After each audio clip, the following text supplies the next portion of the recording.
Well, good afternoon, everybody, and welcome back to Zandvoort, ready for round 14 of the Ginetta Junior Championship, powered by Sunoco Race Fuels, the first of three races this weekend for the Ginetta Junior Championship on their one away weekend from the British Isles. We had a qualifying session this morning, which set the grid for this race with one adjustment for Riley Cranham, who's got a grid drop from a incident last time out at Croft.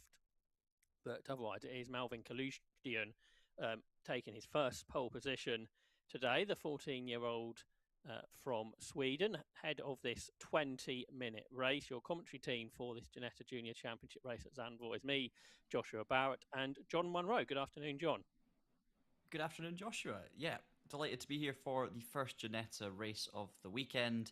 Kaluzdian did a great job, the Swede did, in qualifying to sit at the front. And generally speaking, it's a battle of two big teams. We have our racing and Elite Motorsport with 9 of the top 10 cars on the grid for this first race. So a little bit of a head-to-head between the two most numerically represented teams in the championship this year. And Harry Bartle, the cat amongst the pigeons, sitting P4 for this first race in the number 73 Pace Performance car. He's sitting also quite high up in the championship, second place, chasing down our championship leader, Lewis Goff, who will start from third position on the second row. So our contenders are sharing that second row, Josh, and we have two young up-and-coming talents on the front row in Kaluzdian and Jacob Ashcroft as well. So it's set to be an exciting start to the weekend. Yeah, that's right. And always Ginetta Junior Racing is exciting, whatever circuit we're on. And it's the second time we've been here to Zandvoort for the Ginetta Junior Championship. A first trip across to the Netherlands came last year, where Rocco Coronel and Alfie Slater were the race winners. Both of those drivers have moved on to F4 this season, including Alfie Slater racing this weekend in the British Championship, which is on the same package. 9 Ginetta Junior drivers have moved on to racing British F4 ready for this season. But in Ginetta Junior Championship in 2026, it is Lewis Goff who leads the way after 6 victories in the first 13 races, and they particularly come early on. He won the first 4 rounds of the year, 3 at Donington Park, 1 at Silverstone, before Harry Bartle broke a train because Lewis Goff won again in the following race. So he won 5 in the first 6, did Lewis Goff, and then the third race at Alton he was a winner, but he did not win last time out at Croft. But we have had multiple winners. Harry Bartle won that one race at Silverstone, then he won again at Croft. Harrison Mackie has won a couple of times. He won at Alton Park and at Croft. Then Jacob Ashcroft, he's been a race winner. That came, guess where, Croft, that one weekend when Lewis Goff was not winning. Riley Cranham was a winner at Croft. And Josh Watts, he was a race winner at Alton Park. So there have been, 6 different race winners. Okay, Lewis Goff has taken a lot of the wins, John, but it has been spread out around the rest. Yeah, certainly Croft helped on that front, didn't it? Because we had 4 races instead of 3, and obviously Goff not taking any of them. I think we were a bit concerned, and concern is an unfair word. Delighted for Lewis Goff to be dominating early on for his sake at Donington, but we were thinking that there was a chance Goff might run away with this championship following that first round, and obviously he was competitive as well ever since. But it's nice to see some new names at the front as well, giving him a challenge. Obviously, everyone's getting used to these cars. Goff got off to a flying start, but it's now closing up a little bit, and you've got a couple of key challengers right there, the likes of Bartle. You've obviously got Jesse Phillips, who's been doing a really good job recently as well, starting down in P10 for this one on row 5 with a 205.598 in this first qualifying session for the first race. Of course, the grid for this first race is set by the qualifying order, so it is just a very easy to follow basic qualifying order that sets this grid. Things get a little bit more confusing for the second race because it's the second fastest qualifying laps that will set the grid, but that grid has already been set essentially from the qualifying session. So this is the only time you're seeing the drivers line up as they qualified, so to speak. So Kaluzdian, Jacob Ashcroft, Lewis Goff, and Harry Bartle are your top 4, with Harrison Mackie and teammate Daniel Oliver on row 3. Devon Hagelin as well, the home driver, the Dutchman, and scholarship winner this season in the number 8, was very quick in practice, did a good job on his final lap of qualifying to nab that P7 spot for this opening race. So it'll be interesting to see his progress and whether he can hang on for a strong race position this time around. Yeah, and we know in this championship it's certainly possible to overtake. So even if you've qualified a bit further back than you would have wished, there is the opportunity to move forwards over the course of 20 minutes. Lap time is just over 2 minutes around Zandvoort, so they should be 10-lap races, all being well. And with this great chance for another winner to add to that list of names, particularly with the driver on pole having not won yet, Melvin Kalustian, who's 7th in the points as it stands. Lewis Goff has got a nice margin of 54 points after all those race wins over Harry Bartle, but it's tight behind between Bartle and Jess Phillips. But with 35 points up for grabs for a race win, it can quite quickly change around over the course of a race weekend if something goes wrong. Yeah, it certainly can. And the championship structure awarding points for the top 20 finishers obviously does, in some ways, reward consistency. If you can just keep on putting in those strong results. A DNF is going to cost you a lot in terms of points, so you've got to be careful. We only have 24 cars out there, so almost everybody will be scoring points here today. I say 24. I'm not sure if Addison Smith is going to be making the start. I think Addison is on the official documentation for the start, but did miss qualifying, so we'll have to keep an eye out on that one. Hopefully we see the number 15 out on circuit. But yeah, absolutely. Consistency is key. And in this kind of racing, obviously, the qualifying order is usually less representative of the race finishing order. In some series, qualifying is deeply, deeply important in terms of how the cars are going to finish up. Whereas in Ginetta Juniors, there's so much action, so many overtakes, so much to think about. The order is going to be flipped at some point. So it's all about keeping it clean and working on your racecraft, slowly making your way up through the field, or just being patient and calm and making sure you're in the right place at the right time towards the end of this one. Slipstream, a big part of Ginetta racing, and when you're in a pack like that, obviously a lot of these drivers very young, John. What will it be that they're learning about being in pack racing and slipstreaming like they will be doing over the course of the season? I think, first of all, you learn that it's not just about pure pace, okay? And that sounds basic, but there's so much to learn in terms of racecraft. It's not always about just going out there and trying to make every move at every opportunity and be as fast as you can. It's about plotting your way through the field carefully. Sometimes it's better to be a little slower in, take a wider line, switch back on somebody, or sometimes it's actually better to lose a position and just accept it rather than fight it too hard. If you're trying to hang on around the outside of someone to try and desperately claw into that position, there's a much bigger chance you're actually going to essentially get funneled out of the queue and shuffled back a few extra spots. So sometimes it's knowing when you've lost the battle and thinking about the long-term war instead. And that's what these drivers are going to have to do. They're going to have to use their heads and use that experience that they're gaining throughout the season and try and build that maturity into their season. Of course, Ginetta Juniors, not just about results, it's also about learning, and it's about giving these drivers all the experience they need to make it to the very top levels of motorsport, and that's what they're gaining here today.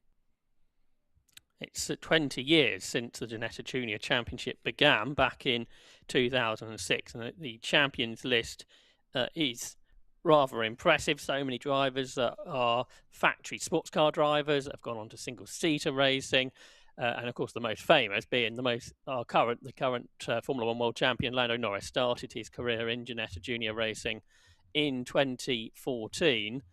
And it's amazing to think, really, it only took a decade for him to go from this level of racing to take in the most prestigious award of all in motorsport, and that is what these 24 drivers will be looking to be doing in the 2030s, I guess, if they're on the Lando Norris trajectory in motorsport.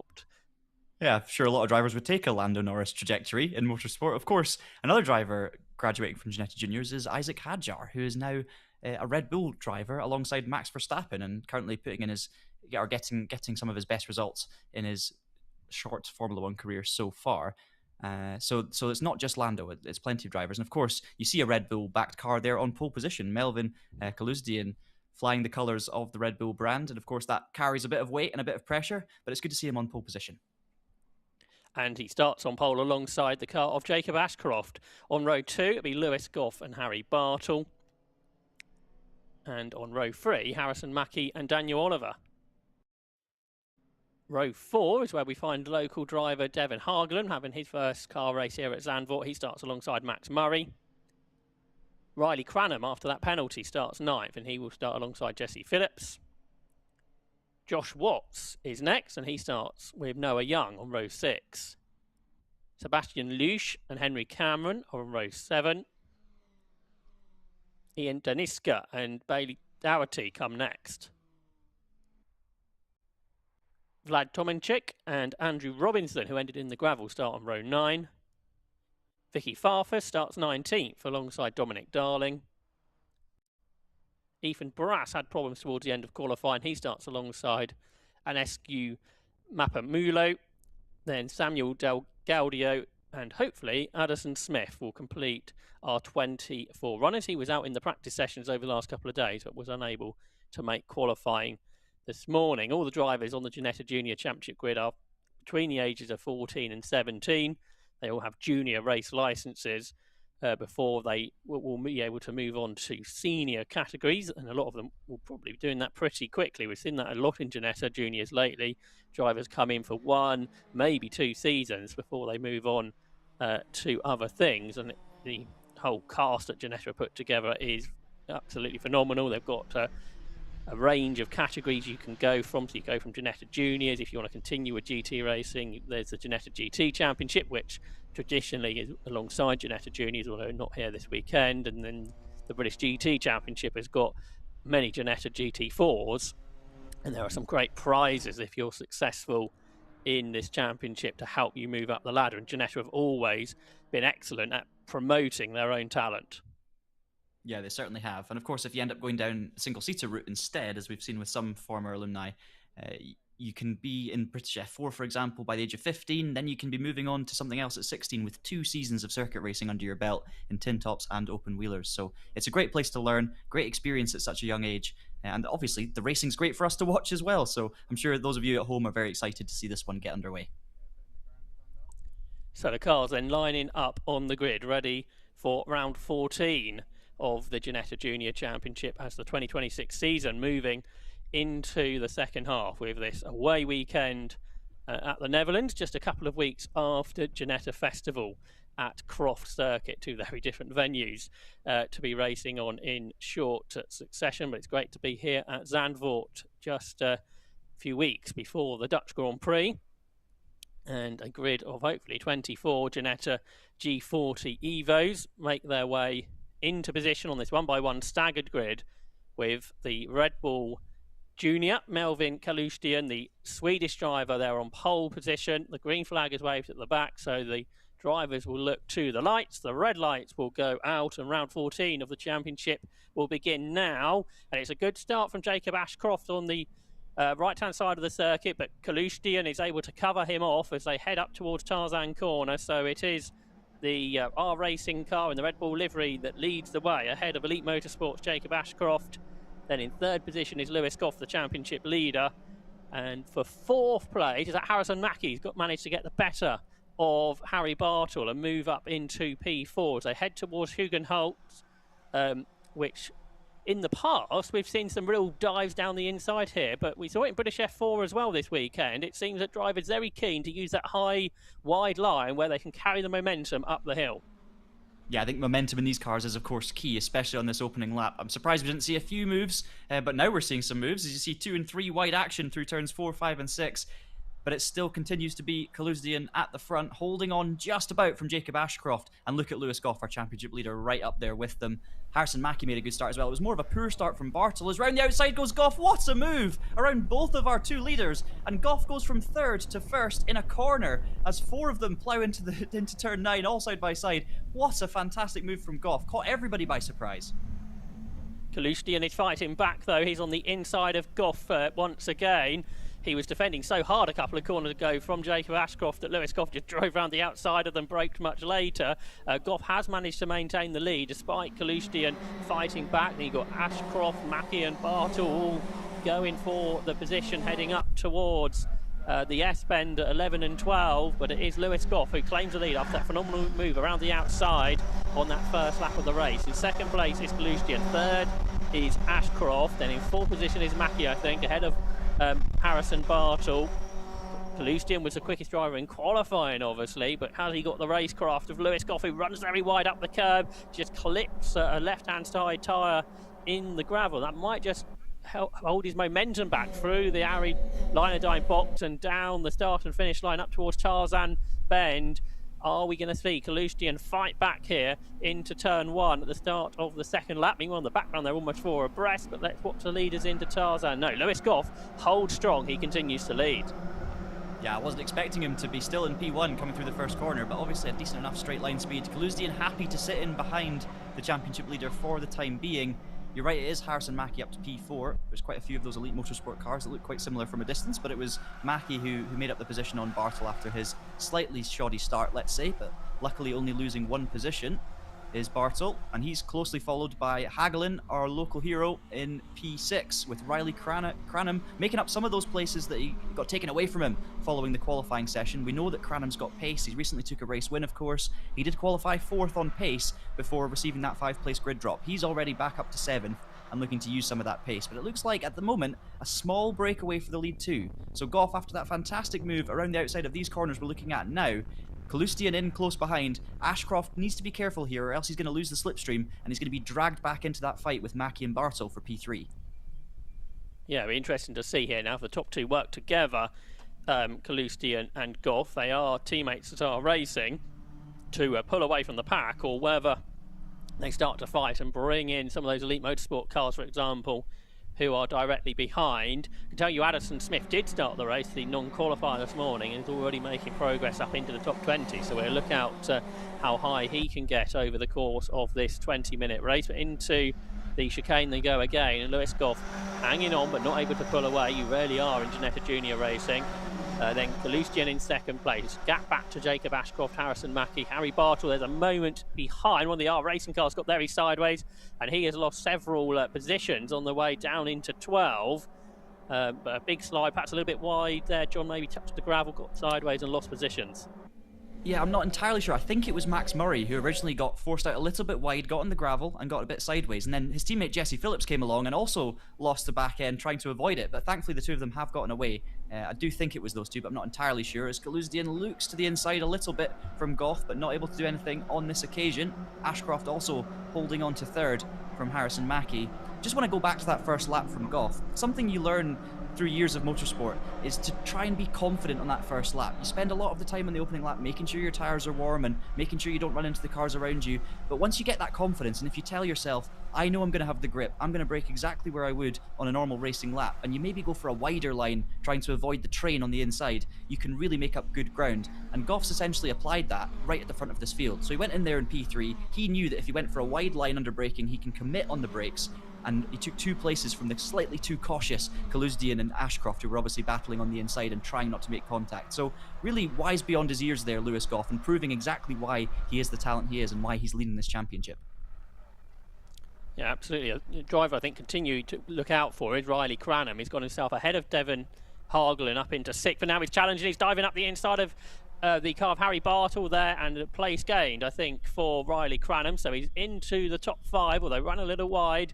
So that might allow a challenge into 10 for Bartel to fight back. But no, Riley Cranham's done it. He's into the top 5 now. So that's 4 places gained from his demoted grid position. So he's almost back up to where he qualified. Is Riley Cranham going really well? The 15-year-old multiple kart masters champion. There's a yellow flag out briefly. Is that Vicky Farfus that's had a moment in the Iron Dames liveried Ginetta, the Paradigm competition prepared car. Ricky Farfus would run in 18th place, but I think she's had a moment. I think originally it was also Vladislav Tomanchuk who ran really wide in his bright yellow elite motorsport machine, so maybe a couple of drivers running a little bit wide there. We also saw Noah Young in the other pink car, number 95, getting involved in some battles heading into turns 9 and 10 on that previous lap, so it's getting a bit frenetic in the middle of the pack. But we look to the front now, and you can once again see Kaluzdian not looking to make a move on Goff, just pushing him along, just stepping out of the slipstream for a second to try and keep an eye out for the braking zone. It's very much like we saw at Silverstone with the pack racing. The drivers need to work together early doors, especially when it's teammates involved. And of course, at the moment, it is 2x2. You have the 2 R racing cars in 1st and 2nd. You've got the 2 elite motorsport cars in 3rd and 4th.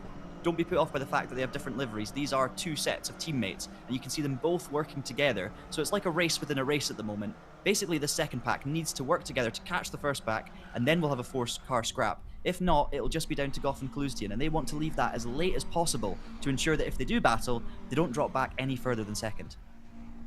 Yeah, we're not seeing those challenges now, are we, from Kalustyan? He's happy just to run in the slipstream, work together, as you suggest, to try and keep that 1 second margin to the next 2.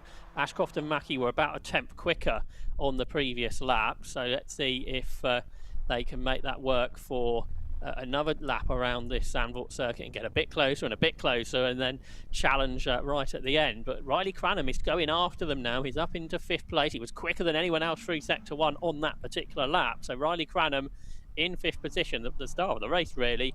From 9th position, he's been chipping away at position after position. He's got great pace as well, John, to catch the group ahead.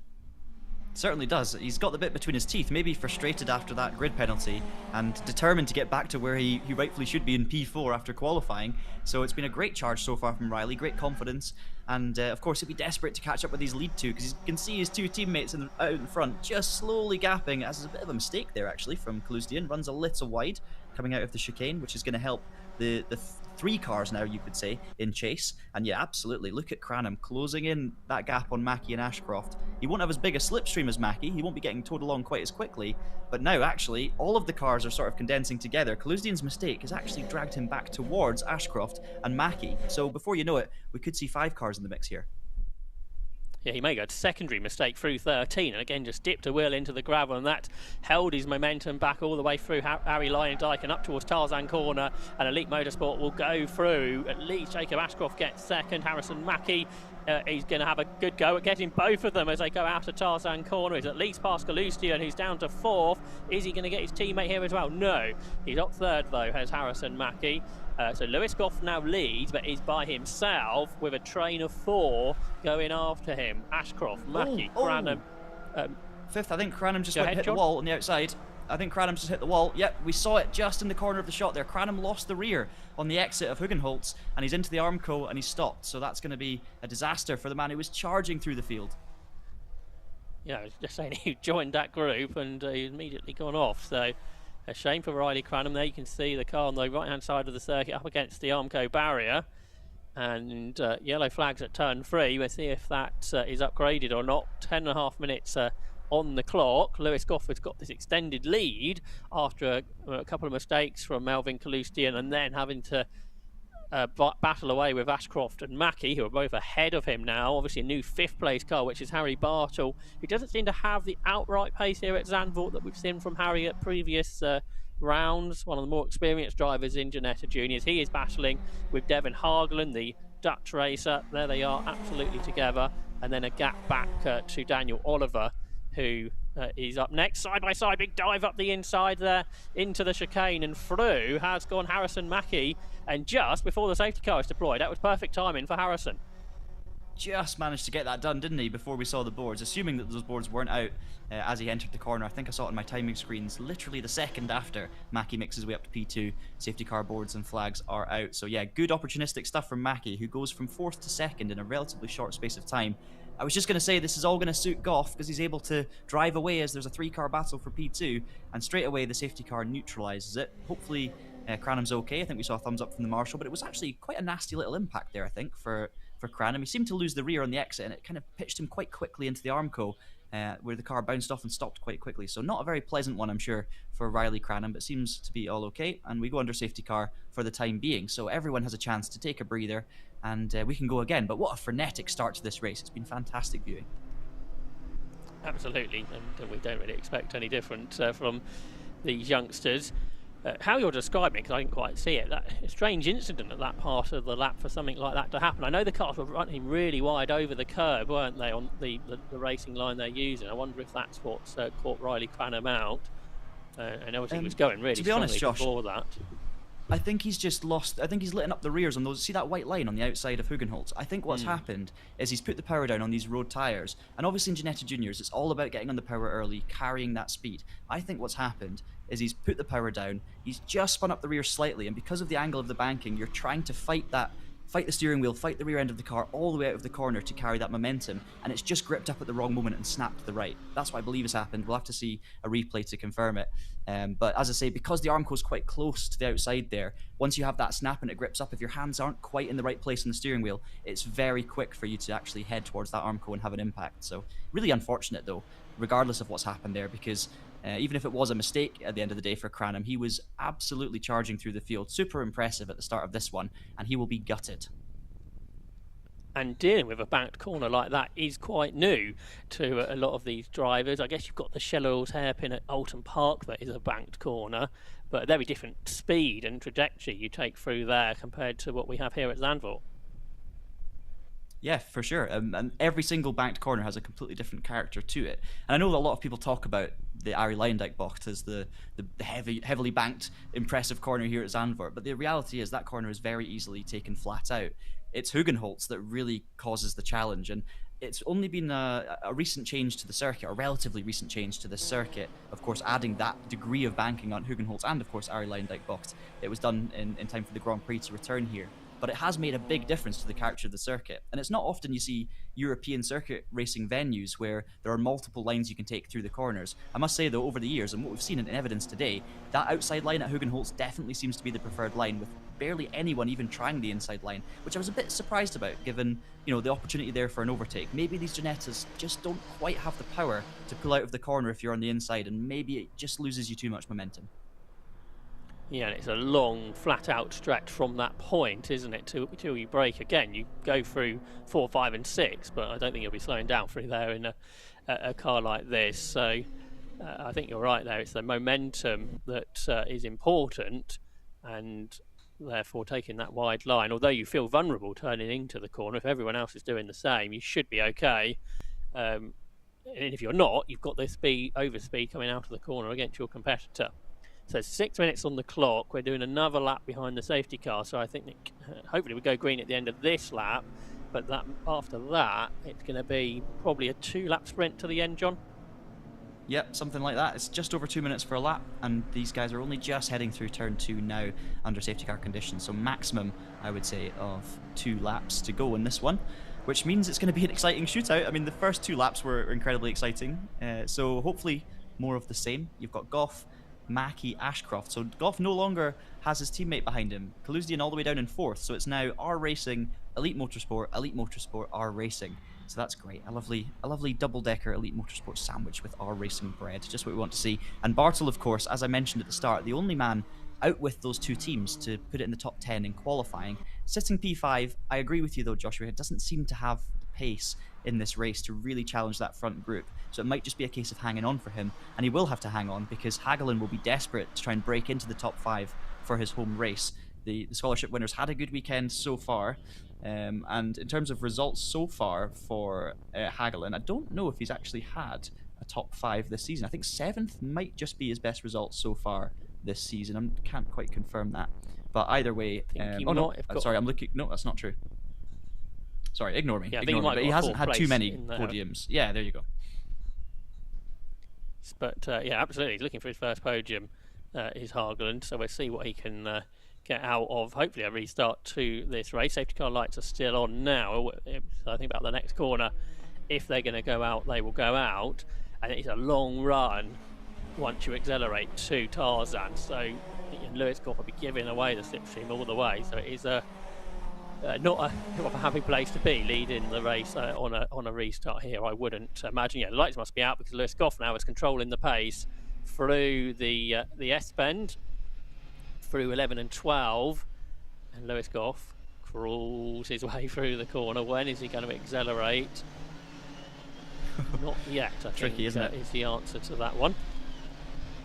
Yeah, a little bit of cat and mouse there potentially. Goff, yeah, you can't commit too early because the slipstream's going to be big. I think what we might see from Goff here, he's either going to try and catch him by surprise, which I think he might have just done, actually, heading through turn 13. I was going to suggest he might wait until as close to the line as possible, but he's gone for it into 13, and it may have just worked for him, but Mackie's not far behind. Okay, so let's see. We're going to get 2 more laps, aren't we, with 3.5 minutes on the clock. And a good restart from Harrison Mackie, not so good from Jacob Ashcroft, I don't think. So this might allow Mackie to go for it maybe at Tarzan corner. He's got the toe for a long, long way. Big dive to the outside from Harry Bartle. He's going to try and do the Lewis Goff thing and drive around the outside of everybody. It's free abreast through the middle of Tarzan corner. It's Kaluzdian on the inside, Bartle around the outside. In the middle of all of that was Jacob Ashcroft. Lewis Goff still leads the way from Harrison Mackie, but who is going to be in 3rd position? They're still contesting the position, the 3 of them. And it is going to be Jacob Ashcroft. Kaluzdian, who I thought was going to have it, has lost out to Harry Bartle. Yeah, great stuff into turn one, 3 wide. I thought they were going to come to blows, but somehow Kalustyan managed to hold on to that inside line. Bartels held on around the outside as well, and all three got through it. And I think in terms of position changes, Kalustyan, who looked like benefiting from a poor start from Ashcroft, has just lost out to Bartel. And now Bartel looks to the inside briefly on Ashcroft himself, but no space through there. Yeah, he might not have the outright speed around Zandvoort, Harry Bartel, but he's got the racecraft when he's got the toe and battling with others. But it's a two-way battle at the front, two different drivers from different teams here as well. Big defence going on for third position as Jacob Ashcroft tries to hang on to that podium position, but that's allowing his teammate Harrison Mackie to go for the lead on the tail of Lewis Goff as they turn their way through 10 and then up towards the S bend, which is a great overtaking opportunity, you'd think. Again, a little wide for Kalustyan. He's lost another spot there, hasn't he, to Devin Hargren up into the top 5. Yeah, Hagelin actually went round the outside heading into turn 9, very much Goff-esque on lap 1. Managed to get alongside Kalustyan coming out of that corner, and of course that gave him the inside for turn 10. So Kalustyan just forced out wide. Great move, opportunistic from Hagelin, saw the 3 cars battling in front, and has taken at least one position from that. 1 lap to go now, we're definitely back to 2x2. It's Goff and Mackie battling for this win. Ashcroft and Bartel now 3 and 4, and it looks like that's going to be your top 4, but that plenty can still happen on this final lap here. Yeah, I think working together will go out of the window now as they head on to the final lap of round 14 of the Ginetta Junior Championship, powered by Sunoco Race Fuels, up towards Tarzan. We know this is a good overtaking opportunity, but Lewis Goff is so strong on the brakes. He's confident as well not to defend. We've seen a lot of that going on behind, and that has cost others when they defend too hard and leave themselves vulnerable to drivers going around the outside. Lewis Goff's not going to allow that to happen. He hangs on then ahead of Harrison Mackie as they work their way around this final lap through Hugenholtz. They both take the high wide line through there, maybe a bit tighter on exit from Harrison Mackie as he tries to get the power on earlier than Lewis Goff as they now start to climb the hill through 4, 5 and 6, absolutely flat out here. Where is that challenge going to come from Harrison Mackie? We know how good Lewis Goff is. He's very keen to get back onto the top step of the podium. He hasn't won since round 9. The driver who's won the best part of half the races here, Lewis Goff, continues to lead. Meanwhile, Harry Bartel going for third behind. A tighter turn from Harry Bartel, giving him the inside line. However, Jacob Ashcroft is doing his best to hang it out around the outside to cling on to that third position. He's unable to do that though, and Harry Bartel is up into third. So it's been a really strong race this from Harry to make his way up onto the podium. Very much a big gap though to the top 2, which surely is going to give the opportunity for Harrison Mackie to try something on this final lap up towards the S-bend. They will come again. A better exit for Mackie. He's drawing up alongside Lewis Goff as they turn their way side by side. Nosing ahead now is the Elite Motorsport car of Harrison Mackie on the outside. All kinds of stuff's going on behind. But for the lead of the race, Lewis Goff breaks late up the curb, hangs on to the lead. Great defensive drive that from Lewis Goff because Harrison Mackie was a nose ahead for a split second, but on the right defensive line, Lewis Goff was able to hang on, and now it's really all down to the slipstream through the banked Harry Liner-Dyke box. They will go for one final time, but with a car length or 2 advantage. Is that enough for Lewis Goff to take his 7th victory of the season and extend his championship lead in the 2026 campaign? Up towards the line they come. A big toe is being utilised for Harrison Mackie, who dives out of the slipstream. It's almost a photo finish. It's even closer behind, but it's Lewis Goff who wins it. Harrison Mackie is second. Harry Bartel did hang on to third ahead of Jacob Ashcroft. Melvin Kalustyan was 5th, and Daniel Oliver completed the top 6 in a very entertaining conclusion to that race. So much to unpack there. I think it was Kalustyan we saw running through the grass, being forced wide by, I believe it was Oliver. Now, I think I called Hagelin as being the one to make the move on the outside on the previous lap, but Hagelin's actually down in P9, so it may well have been Daniel Oliver that was actually in that car, so apologies. The number 12 making moves towards the end of that race, and clearly running Kalustyan very close to the grass, actually onto the grass there for Kalustyan. They were almost 4 wide heading towards the chicane, but they managed to all get through it okay. So great stuff for the fringes of the top 5 there. Bartel as well, I said he maybe didn't have the pace in this race, but then in that last restart, he's managed to stay with Ashcroft and then put a fantastic move on him through this corner that we're looking at right now, Shivlak. So great stuff from Bartel to get back onto the podium. But in terms of the championship, it's not really going to make a huge difference because, unfortunately, his biggest rival, Goff, is still out in front, still picking up the points. Just a fantastic drive all round from Goff. Made that bold move on the opening lap to take 2 places and basically held on from there despite all of the pressure he was under from the likes of Mackie throughout that one. So great stuff from Goff and really proving why he's at the top of the standings as we head towards the halfway point. Yeah, how good was that move on the first lap of the race, which was a decisive move. Some people think going around the outside of cars can compromise you. He went around the outside of 2 cars and he did it in one go, which showed great confidence on colder tyres on that opening lap. And after the disappointment of Croft, they weren't bad results, but from how much of a starring season it's been from Lewis Goff, they were disappointing, not taking a victory there. Back on the top step, he will be absolutely delighted with that. Will Lewis Goff, a race victory, a 7th race victory in the 14th round, so he has now won half of the races in the 2026 season, which is super impressive. It's rather Freddie Slater-esque from a few years ago, and I'm sure that wouldn't be a bad person for Lewis to follow from if he can be on that great career trajectory that we've already mentioned from others from this championship. Yeah, it's a bit frightening for everyone else, isn't it? Because it's not just about the individual races. Clearly, Goff is beatable over one race. We've seen multiple different winners. We saw he failed to take a race win at Croft the previous round. The problem is his consistency of being at the front. So even if he doesn't win the race, he's right there in amongst the mix. He's right there in qualifying once again. He can put the moves on. He's got the racecraft. He's got the speed. He's clearly got the composure as well. It's just he's putting together a frightening campaign, and to be honest, it's going to be very difficult for anyone to stop him. Harry Bartle doing a great job in trying, and to be fair, all of these drivers are really putting in a good effort to try and wrestle those positions away during the races themselves. Mackie, in particular, in that race, really ran Goff close, but it still wasn't enough. And it was a race win for Lewis Goff over 9 laps of the Zandvoort circuit by just 11/100ths of a second from Harrison Mackie. Harry Bartle took 3rd with Jacob Ashcroft 4th. Melvin Kalustian was 5th. He'll be disappointed after starting from pole. Daniel Oliver came through to 6th ahead of Max Murray. Sebastian Lusch was 8th. Devon Hargland 9th and Jesse Phillips 10th. Noah Young was 11th. Vicky Farfus came through to take, I think, her best result of the season in 12th. 13th place went to Ian Deniskia. 14th was Josh Watts, who's after that Alton Park victory a couple of meetings ago, not quite going to plan this weekend in 14th. We'll see what he can do tomorrow. Henry Cameron was 15th. Bailey Dougherty was 16th. Addison Smith came through after not qualifying this morning to 17th. 18th was Vlad Tomenchuk. 19th was Dominic Darling. Andrew Robinson was 20th. Even Brass 21st. Then Samuel Del Gaudio and Anisu Mapamulo was the final finisher after that incident we saw on lap 5 for Riley Cranham. So that completes the first of 3 legs of the Ginetta Junior Championship here at Zandvoort. 2 more races to come tomorrow, and the drivers have learnt there, John, from what it's like to race around this circuit rather than just qualify and practice, and they will be bringing their A game, I'm sure, for the 2 races tomorrow. Yeah, and they've already brought their A game from what we could see there for the first race, and they would have learned pretty quickly just how feisty it's going to be at Zandvoort. You cannot take your eye off the ball for a second because you are going to get swamped in this championship. It did show how important the slipstream was as well. We saw a lot of battle packs in 2s or 3s. As soon as you start battling, though, anyone behind can get right in the mix, and that's what we love to see. That's what makes this type of racing so fantastic to watch. So I'm sure all the drivers would have learned a lot from that opening race that they can carry forward, but we go again, we reset, and I'm sure the elbows will be out, and we'll see more fantastic racing.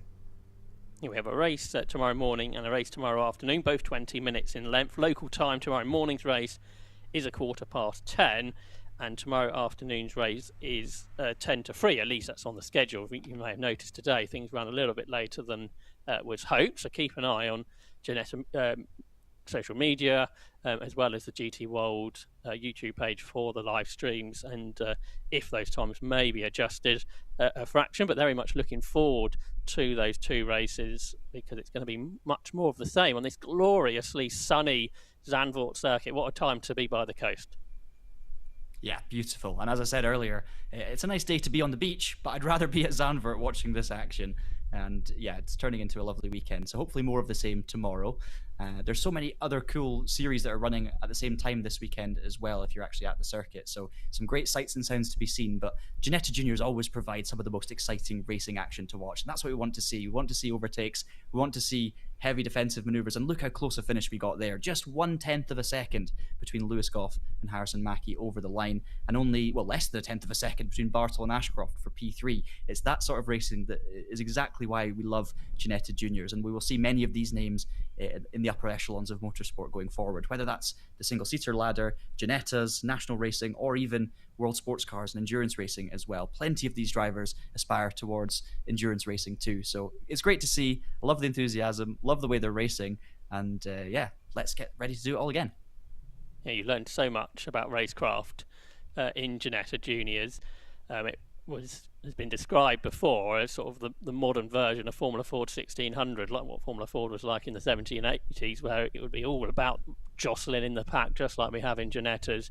That's what we have now, and we've had it for 20 years. It was what an invention it was in 2006 for the Ginetta Junior Championship, originally with the G20 chassis, and now it's been for a long time the G40 chassis. It was slightly upgraded a couple of years ago with a facelift, and it is absolutely the prime junior championship in the UK, and this weekend in the Netherlands.